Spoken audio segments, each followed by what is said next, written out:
சவுந்தர்ஸ் kitchen. சுவையா சமைக்கிறோம், செமையா சாப்பிட்றோம்.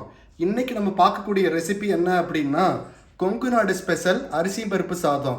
குறைந்த அளவு இன்க்ரீடியன்ஸை வச்சு ஒரு சுவையான ஒரு அரிசி பருப்பு சாதம் எப்படி செய்யறதுன்னு சொல்லி பார்ப்போம். குக்கர் வச்சுக்கலாம். இப்போ குக்கர் நல்லா காஞ்சிருச்சு. இதில் வந்து நம்ம என்ன சேர்த்துக்கலாம்னா நல்லெண்ணெய் சேர்த்திக்கலாம். இப்போ எண்ணெய் நல்லா காஞ்சிருச்சு.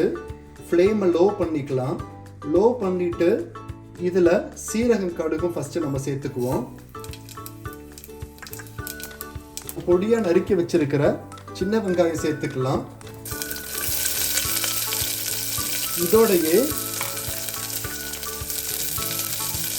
பூண்டு, நம்ம இந்த மாதிரி கட்டி வச்சிருக்கிற பூண்டு,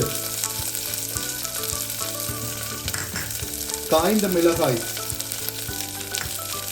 கறிவேப்பிலை எல்லாத்தையும் சேர்த்து இப்போ நல்லா வந்து ஃப்ளேமை கொஞ்சம் மீடியம் ஃப்ளேமில் வச்சு நல்லா வதக்குங்க. ஃபுல்லாக எல்லாம் வதங்கணும். இப்போ வெங்காயம் நல்லா வதங்கிடுச்சு. இதில் நம்ம இந்த மாதிரி சிறிதாக கட் பண்ணி வச்சுருக்கக்கூடிய தேங்காய் சேர்த்துக்கலாம். தேங்காயை சேர்த்துட்டு கொஞ்சம் நேரம் இதை வந்து நல்லா வதக்குங்க. இப்படி வதக்கிட்டு இதில் பெருங்காயத்தூள், கொஞ்சம் சிறிதளவு மஞ்சள், கொஞ்ச நேரம் நம்ம வதக்கிட்டு தண்ணி சேர்த்துக்கலாம். இப்போ நீங்கள் பார்த்தீங்க அப்படின்னா நான் வந்து இதில் 1 டம்ளர் அரிசியும் பருப்பு இதில் 1 டம்ளர் அளவு எடுத்துருக்கிறேன். இப்போ இது வேகிறதுக்கு வந்து இதில் 2.25 டம்ளர் தண்ணி அளவு இப்போ நான் அதில் சேர்க்க போகிறேன். தண்ணி சேர்த்தாச்சு. இப்போ ஃப்ளேமை வந்து ஹையில் வச்சுக்கோங்க. கல்லுப்பு சேர்த்துக்கிறதுல இப்போ தண்ணி நல்லா கொதிக்கட்டும். கொதி வந்ததுக்கப்புறம் அதில் நம்ம அரிசி சேர்க்க போகிறோம். ஓகே, இப்போ தண்ணி நல்லா கொதிக்குது. இந்த ஸ்டேஜில் நம்ம உப்போட அளவு பார்த்துக்குவோம். ஃபுல்லாக வந்து உப்பு கரெக்டாக இருக்கணும்.